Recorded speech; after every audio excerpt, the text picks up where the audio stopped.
Hi everyone, this is Kasia Zmokla. Welcome to my channel where you will find photo editing training and educational videos to help you grow as an artist and photographer. In today's video, we'll be working on this classic portrait. This is my friend Angela, and I have taken this image a couple of years ago on the sunny island of Malta.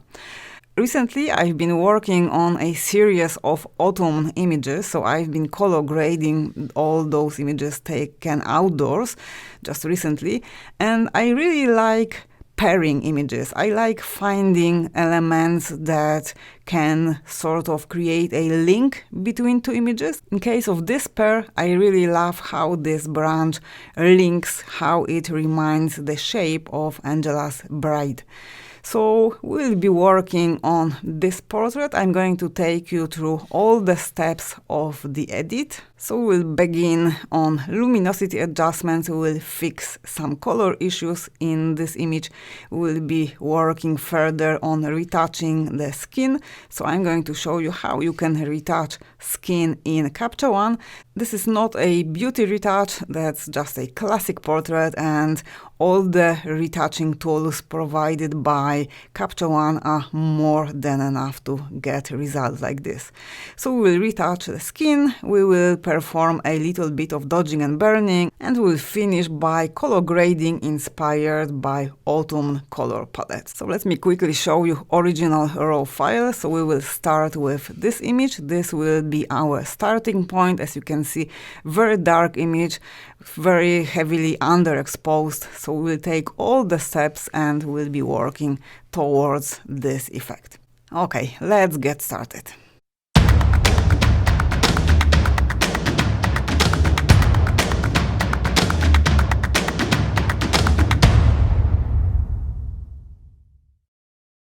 Okay, so let's begin with our edit. So I'm going to just very quickly clone variant, and on this image I'm going to reset all the adjustments, and let's just hide the browser. Okay, so let's begin by taking a look at our histogram. So in terms of blacks, we are not clipping any shadows, we are not clipping any blacks here. Let's maybe switch on exposure warning. So this is a very fast way to check if we are clipping any shadows and if we are clipping any highlights. So we have a little bit of this blue overlay here. This indicates that we are clipping shadows, but this is something really irrelevant. It's a very tiny element, but we have this red overlay here, and this shows us that we are clipping a bit of highlights. This doesn't matter in case of this portrait because I'm going to crop the image later on, so I'm not going to even include this part of the image. But by saying that the image is underexposed, I mean that, of course, this is a portrait, so I was focusing on the face, but all the detail that should be visible in the hair, that should be visible in the face, is lost. So we have to work on luminosity adjustments, we have to open up the shadows, we have to brighten the image. So there is nothing wrong with the exposure per se, the histogram looks correct. However, we have to focus on the subject and we have to work towards harmonizing luminosity levels in the image. So as the very first step here on my background layer, I'm going to take a look at the base characteristics, and in Curve, you can see that Capture One automatically by default apply the auto curve, and I'm going to quickly check if portrait will make any difference here. So this is portrait, this is auto. So I would say the portrait is maybe a notch brighter and a little bit less saturated. So I'm going to just pick this one and start my edit with a different curve. Okay, so let's now begin working on luminosity adjustments in the image. So I'm going to create new field adjustment layer, and I'm just going to rename this layer and call it curve. So here we will be working with both curves, RGB and Luma, and I will be working towards balancing the luminosity. So here, as we've mentioned already, the histogram looks correct. However, if we crop the image, if we crop out the bright part, the image, basically the portrait, the subject's face is too dark. So I'm going to lift my RGB curve. You should know that when we are manipulating with the RGB curve, we are affecting colors, so the colors are getting more saturated, but this doesn't bother me in case of this image. I don't mind making it a little bit more saturated. I don't mind adding a little bit more color to the image, and we are going to spend quite a lot of time on color grading, so as a starting point, using the RGB curve like that is more than enough, and it's perfect. So now we can jump over and start working with Luma Curve. Here I'd like to lift the midtones basically. So I'm going to, let's maybe use the picker. I would like to make this part of the face brighter, but if we use the exposure warning again, okay, we are not clipping any highlights yet here in the face, but I want to keep the texture in the skin, so I don't want to go too far. So I'm going to use the picker and sample somewhere around here. So this has positioned the control point on the curve, and this is showing me that if I start pushing this part of the line upwards, if I create the curve and I will be pushing it upwards, this will be brightening all those tones that are brighter than this one. So I need to be a bit cautious here. So let's open up the midtones quite strongly, but I'm going to create another control point, position it somewhere here and pull it down so it will flatten the curve, and I will be maintaining a bit more of the texture. I'm going to combine the curve with my HDR tool as well. So let's go to the highlight slider and let's push it all the way to the left. So this is basically recovering the detail in the highlights, and I'm going to work with the shadow slider as well. So let's maybe zoom out, and I'm going to open up the shadows. So when I have applied the adjustments on the HDR tool, I can now fine-tune my Luma curve, so I don't have to push it that strongly. I want to maintain some of my shadows, and I can maybe create one more control point around here to open up those midtones to make the skin tones brighter. However, I don't want to create any sharp steps here because this will create a unnatural effect and it will flatten the face. Okay, so I think something like this as a starting point is more than enough. If we again go over and switch on the exposure warning, we are still safe here. Let's see if we touch a bit of the white slider and if we push it to the left, if this will get a little bit darker. Maybe it did a little bit. Let's see. This is the before, this is the after. You may not be able to see it on the compressed video on YouTube, but it gives a little bit of result. So I'm going to leave it as maybe -70. So that way I was able to recover a bit of highlights. So on this layer we have adjusted luminosity levels. It gave us quite a dramatic shift. So this is the original image and this is the image after adjusting luminosity values.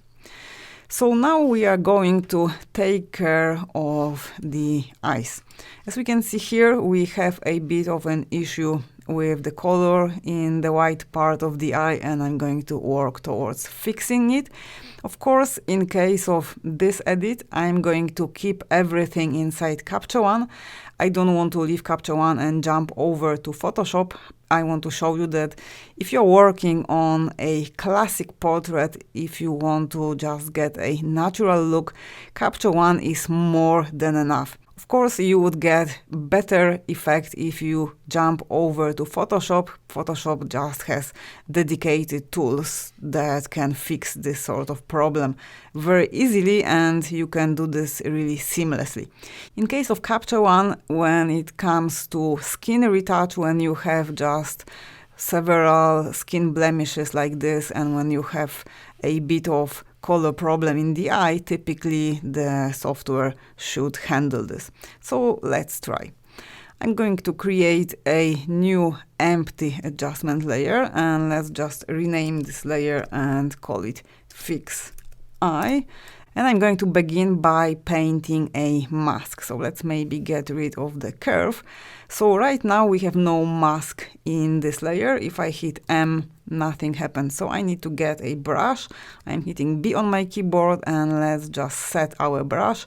So when it comes to flow, the value can be a bit lower. When it comes to hardness, let's go for really low value, and when it comes to size, we can adjust it during the painting. It can be done with square brackets. So left square bracket is decreasing size of the brush, and right square bracket is increasing size of the brush. So I'm going just to cover this part in the eye. Let's hit M, so we'll see our mask. In fact, I want to make it less hard. So, and I'm going to decrease flow. So let's go for eraser, let's remove the mask, and let's paint again. So B, now I'm going to be just covering this part of the eye that I want to fix. So let's cover all the red veins, and I want a very nice soft transition between the mask. So I'm going to go for lower flow here, and let's go for eraser, and let's just soften our mask. Okay, and maybe let's go for brush again and paint a little bit more here. So now we can switch off the preview. So I have hit M on the keyboard, and I'm going to first take a look at the color editor, and here I will be working with skin tone. So this tool can be used to unify skin tones when you are working on the skin, but it can be used as well to get rid of unwanted color shifts like this vein in the eye. The skin tone tool is really powerful, and it can help you to fix really complex issues. So let's get the picker and let's sample on the red vein. So I'm going to click around here, and you can see that this automatically created my sample here inside the circle, and this is showing the color that I have selected. Next, I'm going to click on this icon to make sure that the whole saturation range for the selected hue is included in my selection. So now I'm going to be working with these sliders in order to get rid of the red vein, in order to neutralize the red hue.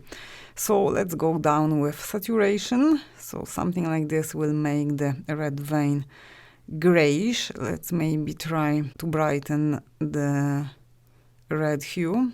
Let's go maybe all the way to the right.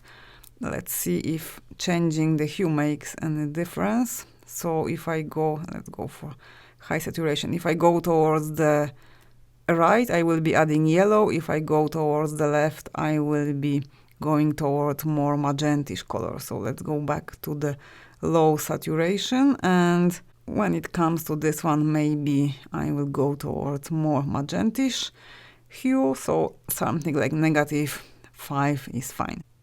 Let's now start playing around with the sliders below. So I want to go all the way to the right with hue. Let's now adjust saturation. So this is a bit too much, maybe halfway through.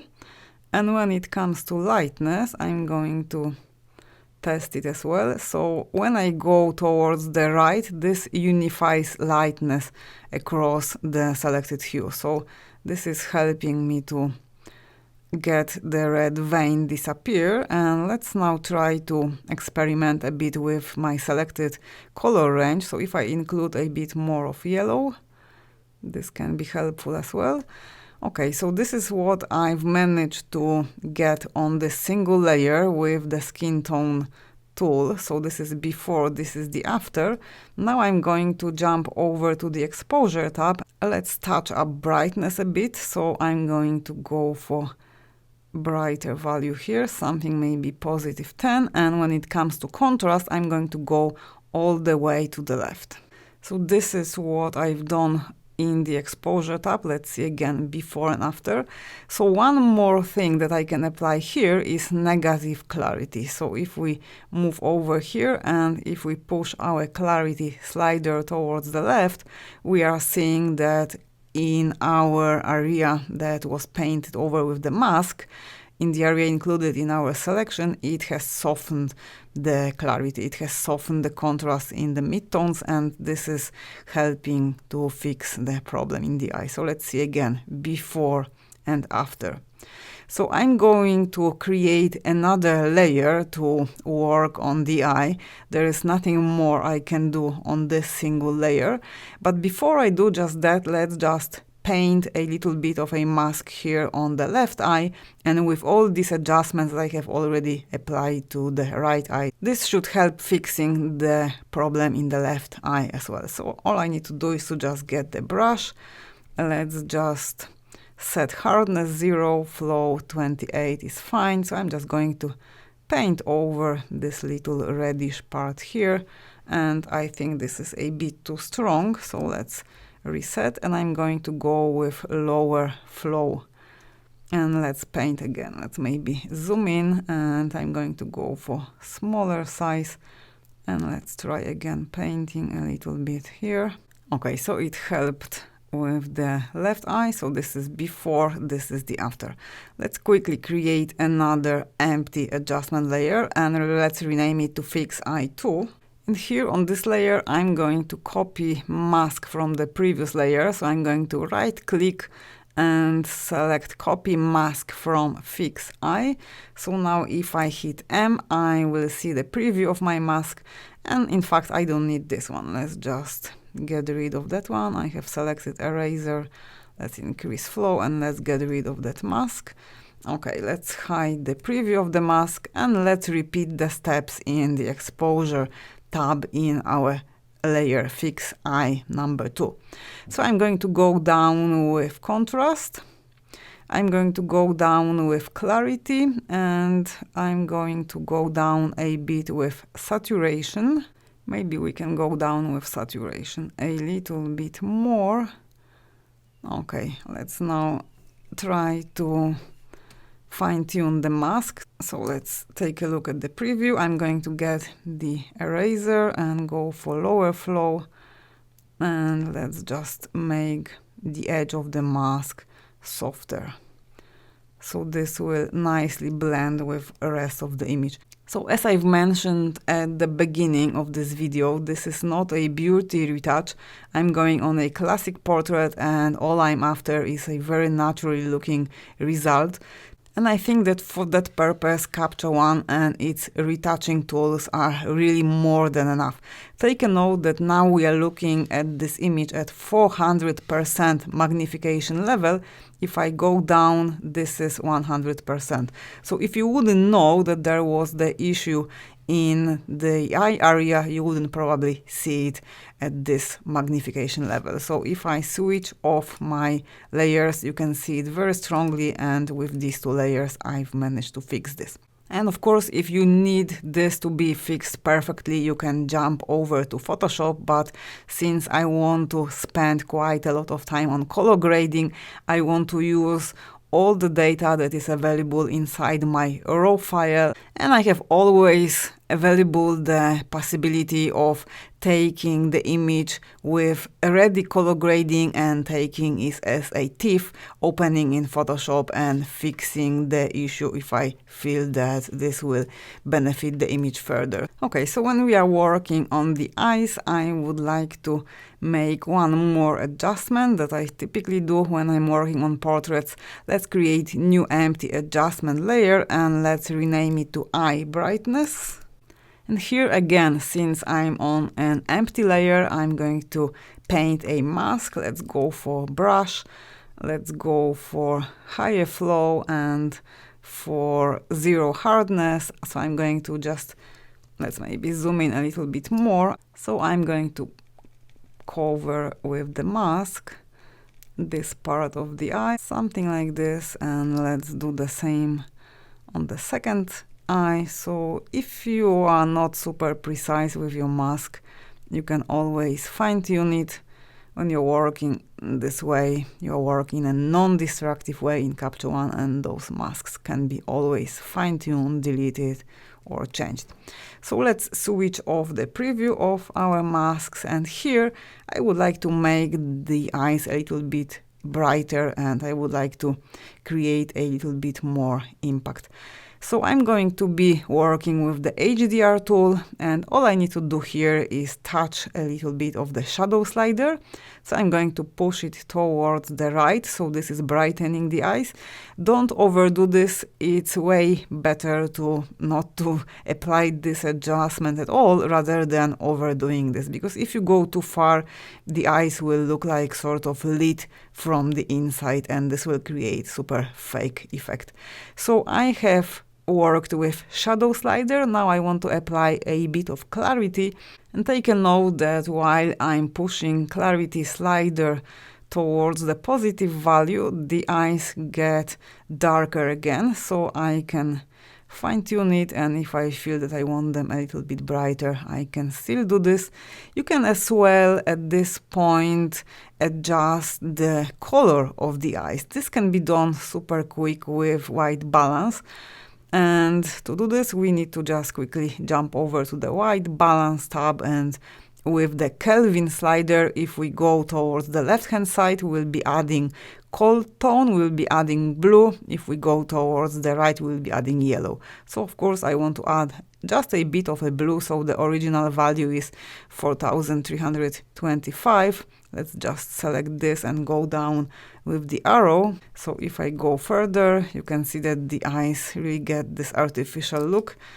We don't want this, so let's reset and let's go again. Just maybe one click with the arrows, and let's see. So this is before, this is the after. Let's zoom out. I think this is a bit too much, so now we can still fine-tune this with the opacity slider for this particular layer. So I'm just going to go down a bit, and if I want to bring it back after color grading, I can always come back here and fine-tune the opacity value.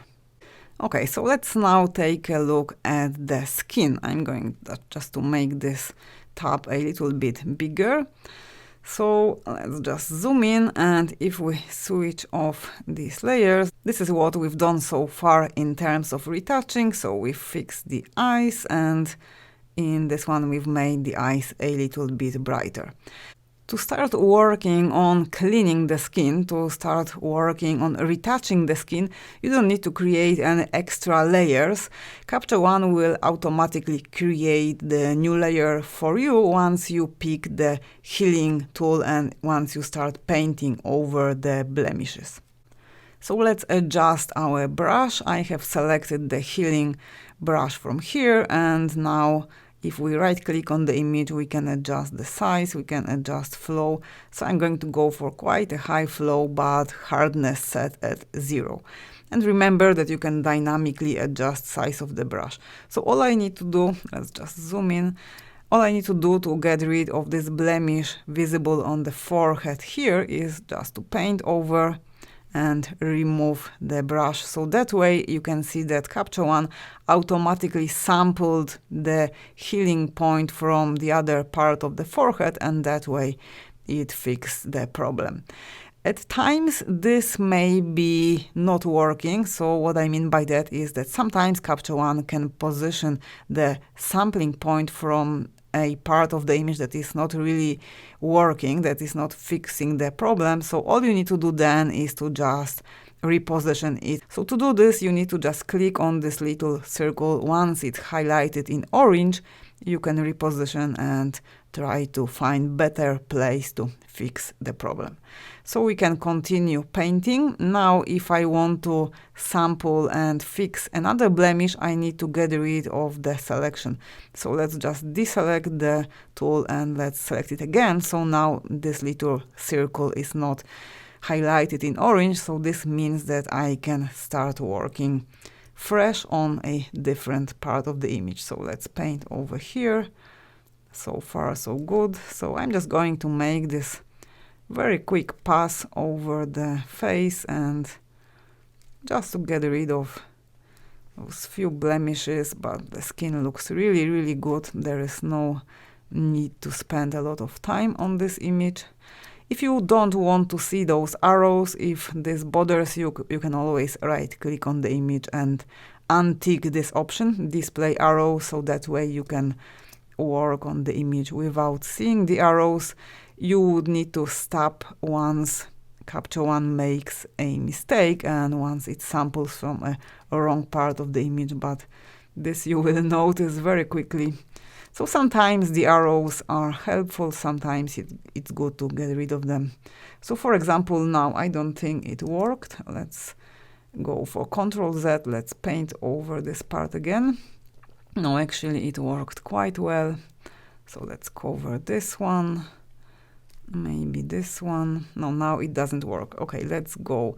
Let's right click and let's go for display arrows. So as you can see here, it's sampled from this part of the face when we have this very fine line, and I don't want to make the line visible again in the lower part of her chin, so I have just manually changed the positioning of the point. So let's go over this one.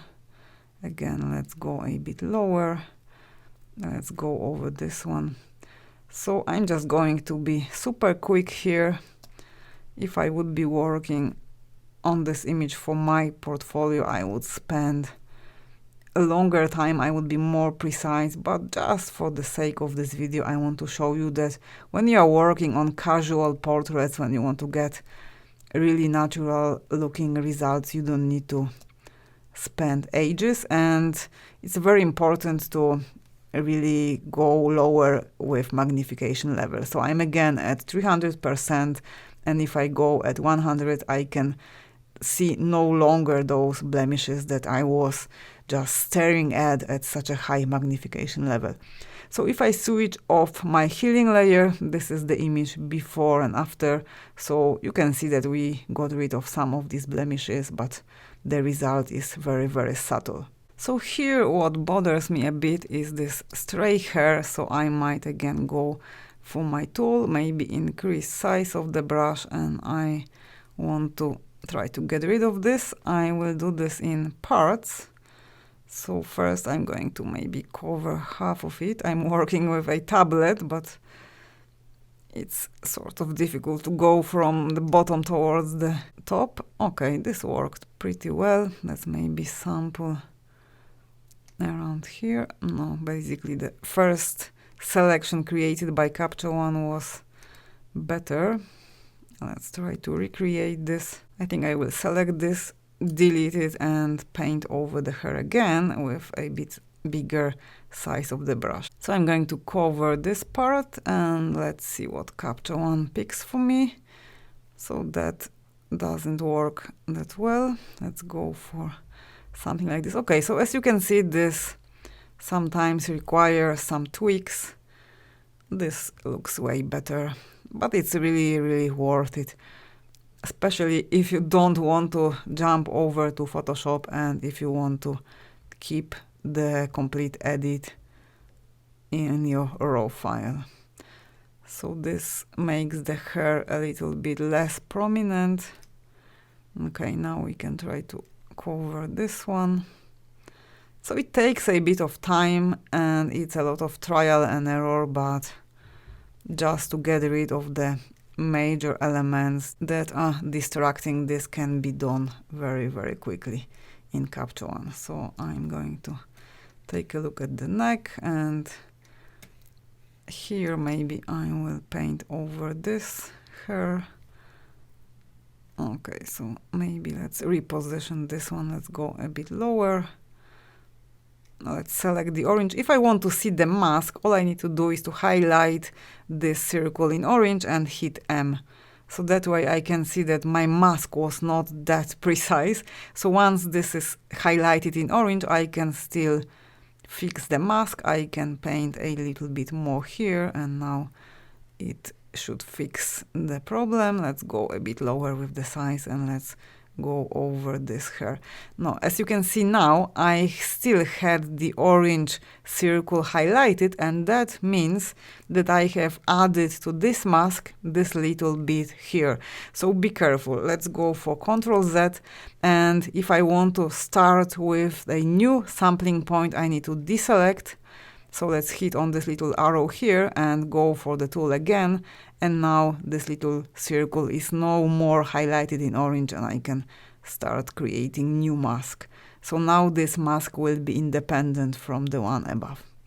So let's hit M, and okay, this should work. So let's zoom out.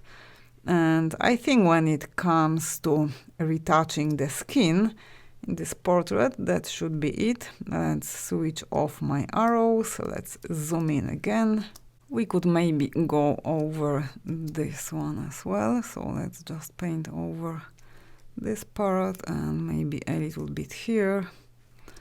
Okay, and the forehead, let's try to fix this. So this gives us pretty good result. Just to clean this image a little bit, to tidy it up. Okay, let's now take a look at this one. We don't need it here, so let's first paint over here.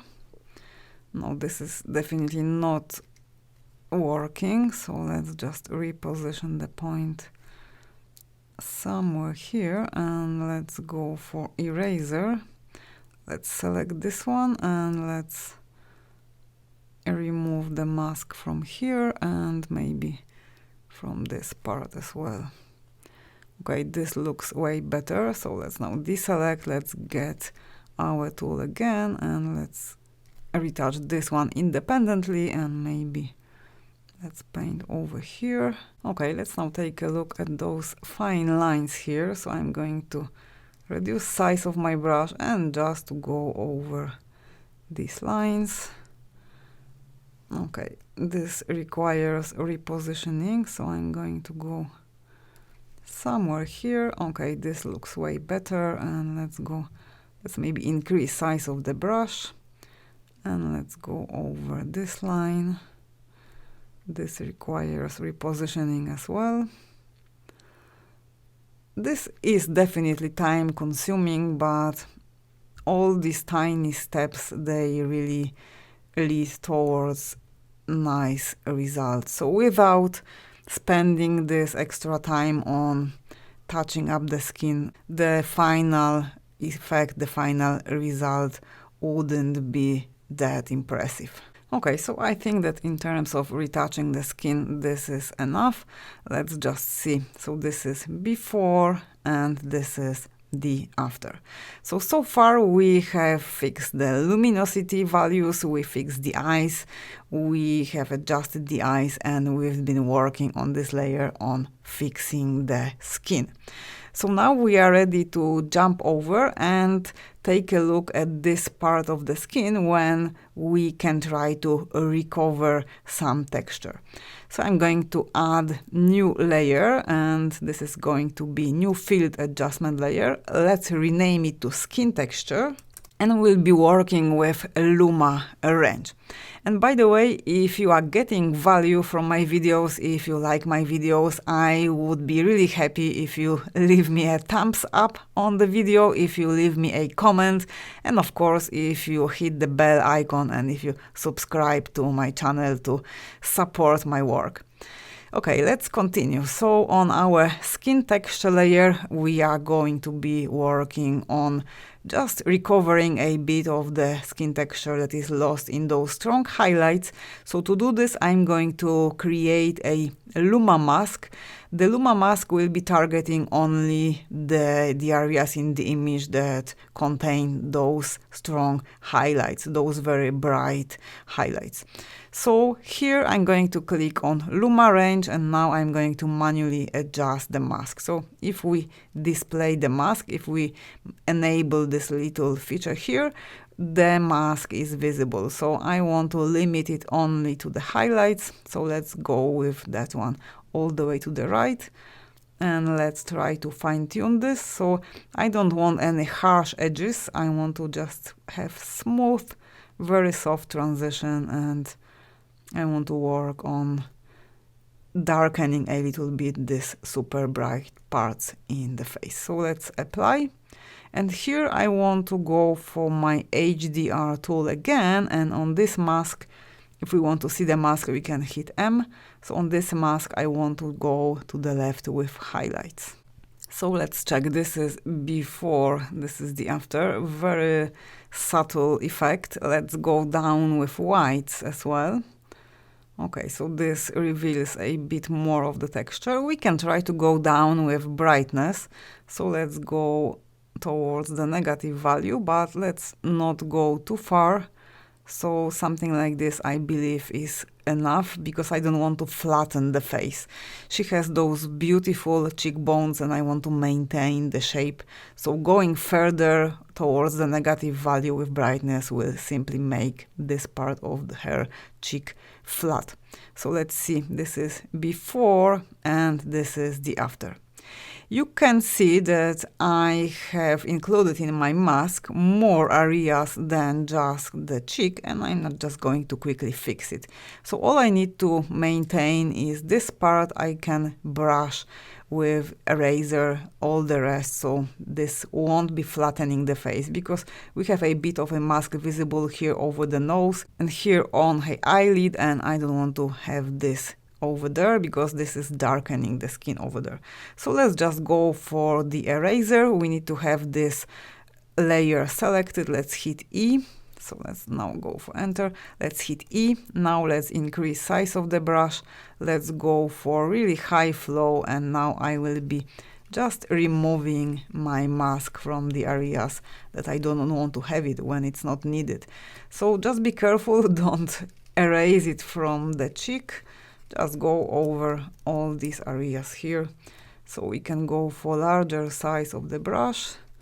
So that way we'll be working faster, and it's really, really helpful to use a tablet when you are creating this sort of adjustments when you need to be precise. So let's zoom in, and I think there is a bit of the mask in her eyes as well. So let's just paint over. And that should be it. So if I hit M, this switches off the preview. And again, this is before applying Luma Mask and going on negative values with highlights in HDR and brightness. And this is after. Okay, so far so good. I hope you are still with me. Now we are going to apply a little bit of dodging and burning before we jump into color grading. So if you are coming from Photoshop, for sure you know the dodging and burning technique, and you know that this is something that can make or break the image. And in case of this portrait, we have really beautiful soft light. The image was naturally lit with this huge window that was positioned a bit on the side and behind the model, and as far as I remember, I might have a bit of reflector that was reflecting the light to fill in her left cheek. But if we take a look at the original image, we can see that it is really dark, so it didn't really work that well, and that's why we have to work on luminosity adjustments. But now we can start working on dodging and burning. So now we can paint over the face and brighten certain parts, darken certain parts to create more dimension in the image. So let's create two layers. I'm going to create the first one, new field adjustment layer, and let's call it dodging. And let's create another new field adjustment layer, and let's call it burning. So on the dodging, I'm going to use curve. So let's just go for this one, and we will be working with Luma Curve. So the difference between RGB and Luma is that if you would be dodging on RGB curve, you would be affecting colors, and I don't want to create more color shifts, especially that we will be painting only over selected, really targeted, very small areas in the image, and this would get us in trouble. So way safer here is to work with Luma Curve. So let's create one control point, let's push it quite far up, and now let's right click on the layer and select Invert Mask.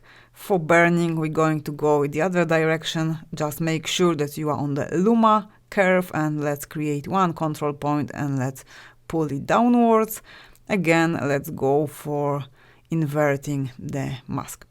So let's start with dodging. I'm going to just apply a little bit of dodging, maybe here around the eyes, to soften the transitions, to get rid of those dark parts. Nothing really serious, nothing complex, just a little bit of touches to make this portrait more harmonious. Okay, so let's go for the brush. I'm hitting B.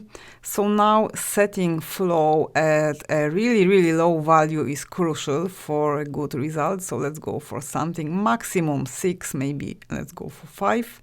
Opacity 100, hardness 0. So let's zoom in and let's go for smaller size of the brush. So I'm going to be painting over these darker parts around the eye, just to make them a little bit brighter, to get rid of those dark tones. My flow 5 is a bit too much. Let's go with the arrow for, let's say, 4. So I want to just smoothen out those transitions. I don't want to have these dark patches here, but I don't want to overdo this either. So just a little bit around here. We can go for bigger size of the brush and just very subtly make it brighter. Don't overdo this. So let's go again here, and it's really important to check the process. So let's switch off the layer. So when we are working, we are not really seeing much of a result. We are tempted to go further, but there is no need to brighten the areas further. We will create something really unnatural. So I think this is enough when it comes to this eye. We can brighten the eyelid a little bit more here. And in terms of this eye, we can maybe brighten a little bit this part, but remember, this is not a beauty retouch by no means. This is just a classic portrait. I want to go for a really natural looking result and just want to make the skin look a little bit more pleasing and to get rid of these imperfections, but this is not about retouching per se. So here we can maybe strengthen the highlights a little bit more. When you are dodging and burning, it's always a very good idea to just paint, to sort of follow the light pattern that is already present in the image. So if you want to brighten certain areas, you can be on the safe side if you are painting over the areas that are already brighter. So that way you are sort of making those brighter areas stronger. So you are sculpting the image, you are adding two-dimensionality without creating something artificial, without brightening the areas that were darker. I hope it makes sense what I'm saying. It's easier to do, it's easier to paint and show the result in action rather than to explain. Okay, so let's just quickly check. This is before, this is the after. So we can brighten this part still a little bit further. And as you can see with the Luma Curve, I'm able to brighten these parts around the nose without making that part more red. If I would be working with RGB curve, I would be making these areas brighter, but I would be adding saturation, which would be creating counter effect. Okay, so let's maybe zoom out and let's paint with a bigger brush, maybe around the fold here, but I think this is enough. If you want to see the preview of the mask that you have painted, all you need to do is to just hit M. You can see very subtle mask and very subtle effect, but it is visible. So let's see again, before and after. If this is too much, you can always adjust the curve, but this will be applied globally to the whole mask that you have created. So it's better just to fine-tune the particular areas further with your brush. Okay, so I think that we are fine with dodging. Let's now switch to our burning mask, and here we'll focus on darkening selected areas in the image. So first of all, I would like to very subtly darken the eyes, so maybe I go for a little bit stronger eyebrow. Let's decrease size of the brush. Let's paint a bit over eyelashes. When it comes to burning, we can go for slightly higher flow, and let's check the mask. Okay, so let's just make the makeup a little bit stronger. Let's darken the brows. Let's go over the eyelashes and the bottom part here. Okay, I think this is a little bit too much. So let's go for Ctrl Z and let's go with lower flow. So let's go for 4 again, and let's just make this part a little bit darker again. Okay, we can now maybe darken here the part under the cheekbone. So this should be done with a really larger brush. Okay, I think that's enough. Maybe a little bit here under the lower lip, and we can darken the part of the lips that was naturally in the shadow. So this is darkening and making the color look really beautiful, but we are not adding saturation, so we are working with Luma Curve. We can maybe make the shadow here around the nose a little bit stronger. Okay, I'm not going to spend more time on burning. I just want to show you the idea. So here we can darken this part a bit. So by dodging and burning, you are always creating more dimension in the image. You are adding depth. So something like this. And let's go back to our dodging layer, and we can maybe brighten the top part of the nose. Let's add a little bit of light here over the forehead with this really large brush. So especially for women, this should be easier, because the idea behind dodging and burning, behind sculpting that way with the light, is very similar to applying makeup. Okay, let's not overdo this. Let's see. So this is before and this is the after. So let's see. Burning. Okay, I can add a little bit more under this eye to harmonize with the other eye. So this adds a very beautiful dark frame to the eyes. This adds definition. So this is burning before and after, and this is dodging before and after. Let's zoom out, and very often dodging works really well on the hair, so we can try to apply a little bit here on the bride. So let's go for dodging, let's go for slightly bigger size and stronger flow, so just to make these parts a little bit more defined. We can go over those parts, but basically I don't want to take the viewer's attention from the face, so I don't want to go further with brightening the hair. I think I can just brighten the forehead a little bit with this really white brush. No, I think this is getting really unnatural. Let's zoom out, and I think this is enough. So this is before, this is the after. Okay, so when it comes to dodging and burning, I think this is it. So let's take a look at our image before applying all these adjustments. So this is our starting point. We've been working with curve. Here we have applied the general luminosity adjustments. Next we have worked on the eyes to fix this little red vein. Then we've been working on creating stronger impact in the eyes area. Next we've been working on the skin. So on this layer we have performed the very quick skin retouch. Then we've been recovering a bit of texture here in the area of the cheekbones. I think this is a bit too much, so I'm going to go down with opacity of the particular layer. So from 100 I went down to 72%.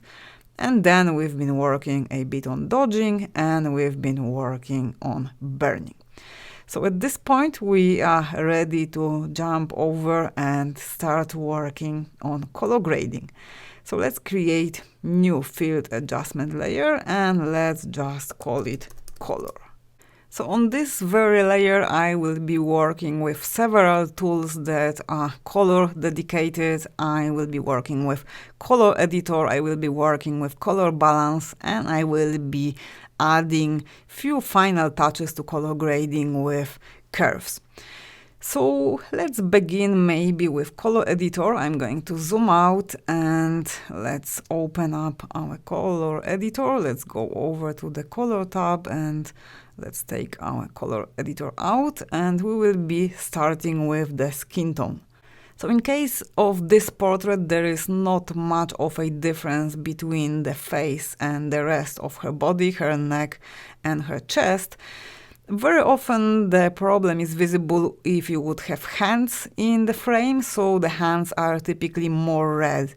And the skin tone can be basically used to unify the tone across the selected range. So let's do just that. We will use the skin tone to fine-tune the skin tone, to darken it a little bit more and to add maybe a little bit of yellowish tone. So we will be working with both the advanced color editor and the skin tone. Let's begin with the skin tone. So let's pick our picker, and when you are working with skin tone, you should pick a tone. Let's go for Ctrl Z. You should pick a tone that will be your desired tone. So let's analyze the image. Let's search for the tone in the face that you would like to have the rest of tones sort of pushed towards. We will be unifying the tones. So I think something like this, sort of this yellowy peachy tone should be fine. So I'm going to click here. Now let's click on this icon to have the full saturation range included in this selection, because now the most saturated part is excluded. So let's click here. So now this is fixed. And let's now fine-tune our hue. So if we go towards the right, we are adding yellow. If we go towards the left, we are adding magenta. We are going more towards the pinkish tone. And I want to definitely go towards this warmer, more yellowish tone. So let's go for, I think, something even like this. So I went quite far. So let's set a hue at this point. Next, let's go with saturation. So I'm going to go just a fraction on negative value, and I want to brighten my sample a little bit. So I think something like 4.5 works really well. So this is here the sample to the left. This is the color that I have sampled in the image, and this is my color sample after my adjustments. And now the whole fun begins. So when we are working with uniformity sliders, we'll be pushing all the colors inside this selected color range towards the desired color. So let's begin with hue. So by pushing the hue slider towards the right, we are sort of unifying the hue across the whole selection. All the colors inside our selection got pushed towards this color. And I think this is not needed in case of this image. You might apply a mask. So if you wanted to have your skin tones really unified, you might now erase the lips and all the areas that you don't want to have included here in this adjustment. I'm after a natural result, and I don't mind having this little hue differences. This actually makes this image more alive, and all these little imperfections really play out nicely. But if you would like to just go for stronger uniformity, don't forget to erase the lips. So this can be done super quick. If you would like to go for something like this, and just to get rid of the adjustments from the lips, you have to go for eraser, go lower with the size, go quite high with the flow, and simply paint over the areas that you want to exclude from the adjustment. So that way you will have the natural color of your lips back, and you could go for bigger brush and perhaps remove it from the cheekbones. But as I've mentioned at the beginning, I don't mind having these little differences in hue, and I want to just get rid of those holes that I have erased in the mask. So this is my mask, and I have removed the mask from the lips and from the cheek. So let's just go for clear mask, and let's go for fill mask again. So if I hit M, this is my mask again, filling the whole image, covering the whole image. So I don't want to have such a strong effect. I'm going to go for hue somewhere around 20. So this unifies the hue, but very, very subtly. When it comes to saturation, I don't think I will be touching this at all, because this is sort of flattening the skin. I might go for quite a low value, maybe around 15.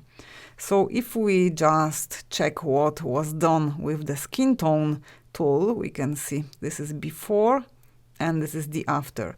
I wanted to go for a warmer skin tone. I wanted to go for a bit more yellowish look, and this is what I have achieved with the skin tone tool. You can see that we got rid a bit of the shift between the nose. The nose was a much more pinkish or reddish, and we had a bit of more of this reddish tone here on the cheek. And with the skin tone tool, this was fixed. So now we can jump over to the advanced tab. And here I think I will sample over the lips. I want to make this color a little bit stronger. I sampled twice, so I'm just going to select one and delete it with this little icon minus. So having the sample selected, let's repeat the operation that we've done in the skin tone tab. Let's just click on this little icon here. So this will ensure that the whole saturation range is included. Okay, so this is done. And let's now go a little bit lower with lightness. So this will darken beautifully the color of the lips. Maybe this is a bit too much. Let's see before and after. Okay, I think it works really, really well. Let's zoom out, and I don't really want to change the color. I'm happy with the color as it is, so I won't be manipulating with the hue. We can go maybe a notch further with saturation, but actually not, just with lightness on negative value. So when it comes to the color editor tool, we've been working with the advanced tab to fine-tune the color of the lips. We've been working with the skin tone to fine-tune the skin tones. And now I'm going to jump over to the color balance tool, and over there we will be further working on color in the image, on color grading. So let's maybe close color editor and let's pull out our color balance. So here let's go for a bit warmer look. I would like to have maybe a little bit of yellowish color cast. I wanted to make this image fit nicely with my series of autumn color graded images. So I think I will go for my master channel, and here I will apply some yellow as a color cast over the whole image. So you can see how this small adjustment, how strongly it affects the whole image. So something like this as a start on the master channel. Let's now take a look at our shadows. So typically I would go for the color opposite that is sitting in the midtones and highlights. We have plenty of yellows, those very beautiful warm tones, oranges. And typically I would go for the color opposite on the color wheel, which is blue. This will create a strong color contrast, and this will make the image pop. This will make the image more two-dimensional. However, I think in this case I will stick with the warm tones. If I go for the blues, the image gets too cold to my liking and too contrasty. So in case of this portrait, I think it benefits more if we stick with the colors that are adjacent on the color wheel. So we will be working with yellows, oranges, those reds, purples, and maybe we will add a bit of cyan, but at this point we are working on the shadows, and I think that working with this sort of color between the reds and purples gives really nice and beautifully balanced result. We can darken the shadows as well if we want to, but I don't think it's needed here. So with the slider to the right, you can adjust luminosity, and the slider to the left, with this one you can adjust saturation. So you can be really precise here. Let's go for a bit stronger saturation, something like this. And now let's go to our midtones. So here again, let's go for some additional orangey yellow tone. So this will be for the midtones, and let's darken the midtones. Let's add a little bit more mood to the image. Okay, something like this. I think it works really beautifully and it contrasts nicely with the eyes. So maybe even a little bit more saturation. We'll fine-tune it further. Let's now go for strong results, strong effect, and then we will take it from there. When it comes to the highlights, let's see if applying cyans will create more two-dimensionality, if it will benefit. No, I think it is too much. So I think this is it when it comes to color balance. So now I would like to add to the mix of the tools that I'm using to color grade the image curves. So let's just add the tool, curve, and let's take a look what can be done here. So we are going to skip the two first curves. So here, let's just open it up again. So the first one is RGB. Here you can create contrast, or you can manipulate with your black and white points. The same can be done on the Luma Curve. Luma Curve doesn't affect color, but to color grade the image, we are going to be working with the curves in the red channel, green channel, and blue channel individually. So let's take a look at the red channel. So here in the red channel, it is really helpful to know a bit of color theory, because by manipulating with this curve, we'll be either adding red or the opposite color to the red. So the opposite color to the red is cyan, and if I create a control point here in the midtones, and if I push it downwards, this will be cooling down the image, this will be creating this beautiful color contrast, and I'm adding cyan. If I go in the opposite direction, I will be adding red, and this is not what I'm after. I want to add just a touch of cyan, and when you are color grading with curves, it is super important to be precise here. You just want to perform these adjustments on those micro levels. So I have added a bit of cyan to the midtones, and let's create another control point here, and let's add a bit of cyans to the shadows. This is too much. Let's go for something like this. When it comes to the green, if we go upwards, we'll be adding green. If we go downwards, we'll be adding the color that is opposite to the green on the color wheel, and this is magenta. So let's see, if we go upwards, we'll be adding green, and this is not what looks good for this color grading. Let's go maybe a tiny bit downwards, but not much really. And let's now jump over to the blue channel. So if I create control point and if I push it upwards, I will be adding blue to the image, I will be cooling down the image, and if I go downwards, I will be further warming up the image. So I think adding yellow to the midtones is not working at all. This is too much. So I'm going to create more control points, and let's see. So I think to the midtones, I'm going to add a little bit of blue to cool them down.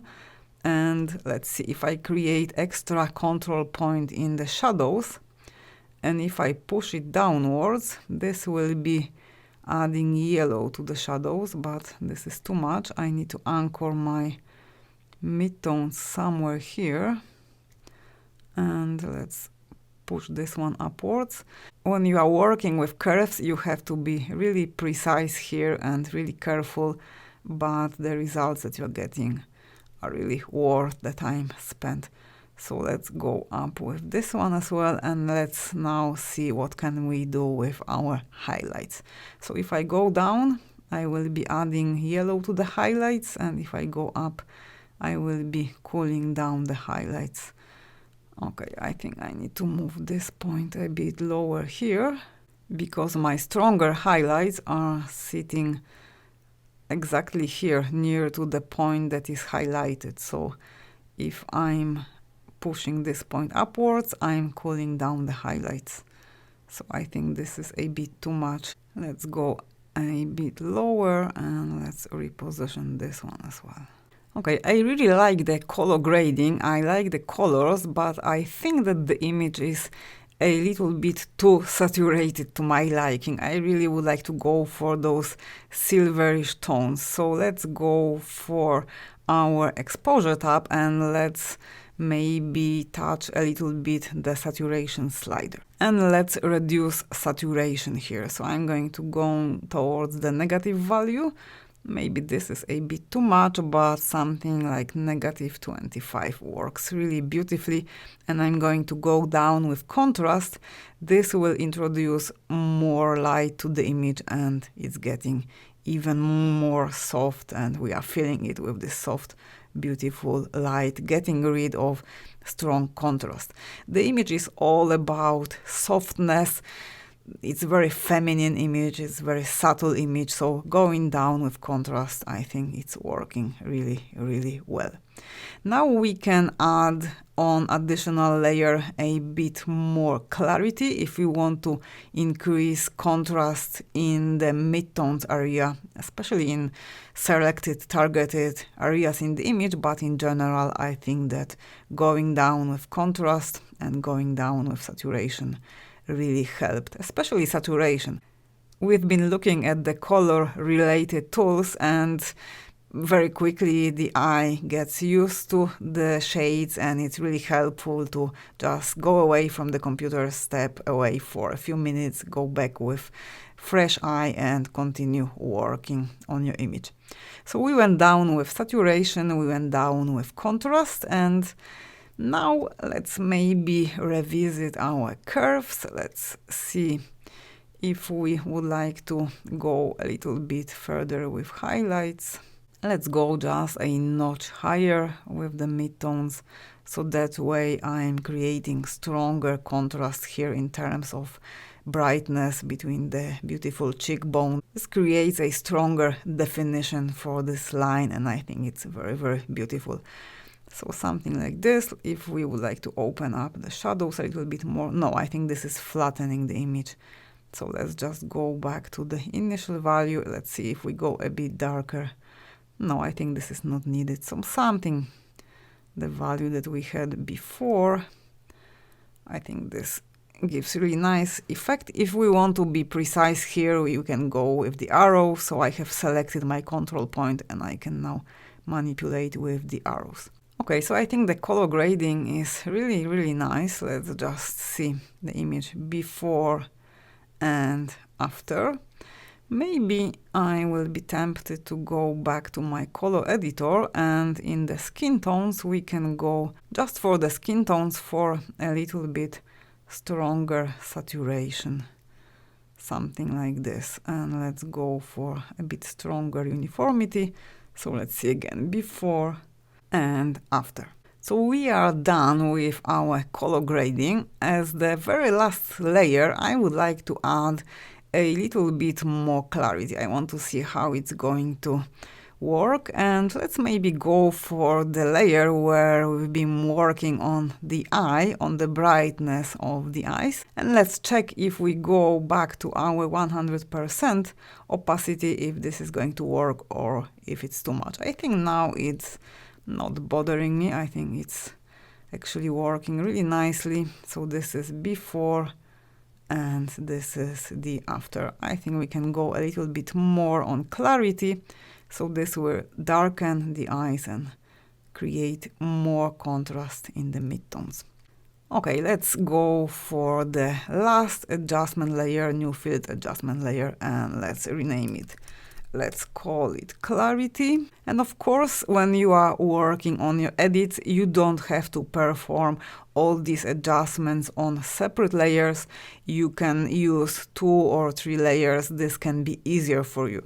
I'm typically creating separate layer for every adjustment when I'm recording my tutorials, because that way it is easier for me to show you what was done where. So for example, if I would like to switch off dodging, I can just switch off this layer and you can see how the image would look like without dodging and burning. So this is easy, this is helpful when I want to maintain all the steps. This is easier for you to follow the whole process, but you can work on as little amount of layers as you prefer. So on the clarity layer, I just want to go for clarity here, and I'm going to stick with natural method. And when you're working on clarity and sharpening, it is important to keep the magnification level at 100%. I'm on the retina display, so this represents the best magnification level. So let's add a little bit of clarity to the image. So this is basically adding contrast to the midtones. This is adding three-dimensionality. We have already fixed the skin. We've been healing the skin, so I'm adding a little bit more of texture, but I don't think this is something bad. I don't think this is something negative here. At times, for especially female portraits, clarity at negative value is used to soften the skin, but I think that Angela's skin is very beautiful and there is no need to do this. Basically going the other way, adding a little bit of clarity. It is adding depth, it is adding two-dimensionality to this image. So let's zoom out and let's look again. So this is before applying clarity and this is the after. We can add a bit of extra sharpening to this image. So let's just jump over to the detail tab, and here let's go for a bit of, I'm saying extra sharpening, because when you are importing the raw file to Capture One, it already applies a bit of sharpening. So very often the extra sharpening is not needed at all. Let's just try. If we go for a bit stronger value, no, I think we can stick with something maximum, maybe at 40. There is no need to add extra sharpening. If we would like to add some extra final touch, we can add a bit of film grain, and let's go maybe for silver rich. So something to make this image look a little bit less digital. So this is too much. Here the grain is already distracting. I just want to unify the background beautifully with the skin. So let's zero out and let's apply again. Something really, really subtle. So I think the value around 18 is more than enough. So this is before and this is the after. So let's zoom out and this is our final result. So let's quickly go through all the steps of our edit. So let me just switch all the layers. So this was our original raw file. Then we have applied our curve.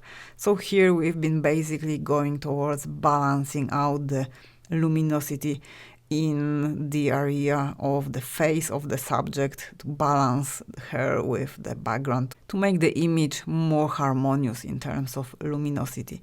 Then we've been working on the issue that is visible here in the eye. So as I've mentioned before, if you want to be really precise, if you want to have this done perfectly, it is way better if you use Photoshop. But I wanted to just prove you that if you are going for naturally looking portraits, Capture One is more than enough, and if you don't jump over to Photoshop, you are maintaining the whole workflow inside Capture One. you are at any point still able to take advantage of all the data that you have available inside your raw file.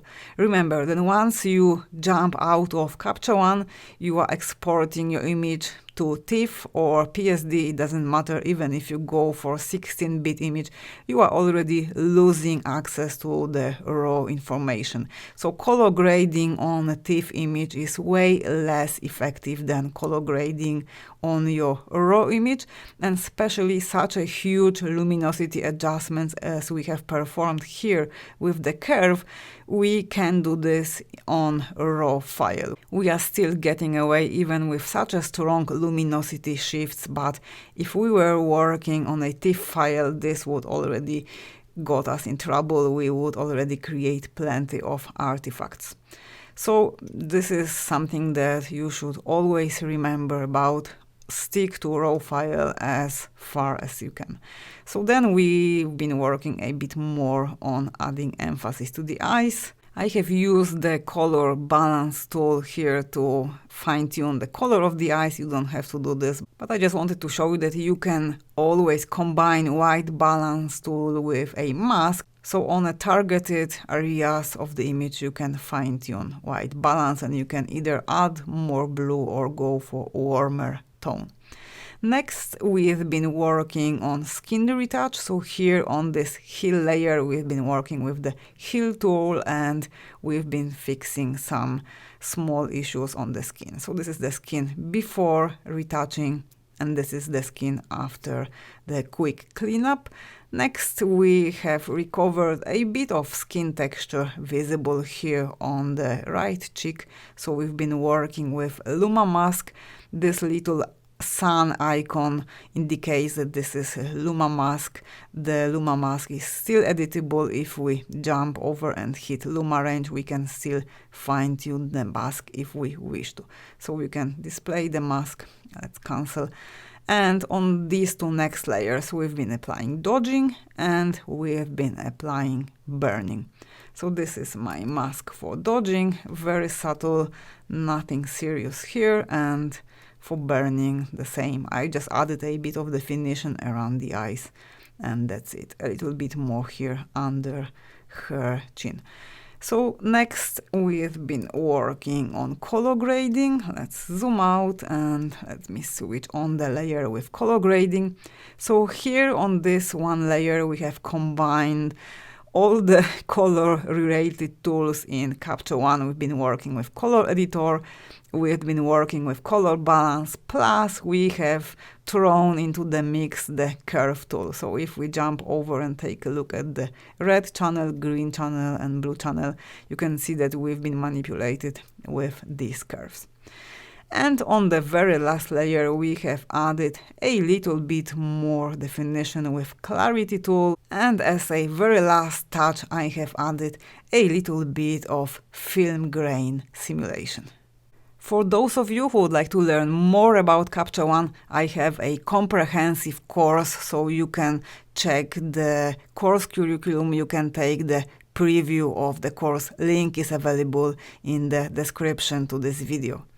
So thank you very much for watching, and again, if you're getting value from my videos, I will really appreciate if you subscribe to my channel and if you leave me thumbs up. So thank you very much for watching. This was Kasia Zmokla from Digital Art Classes, and I will see you soon in the next video.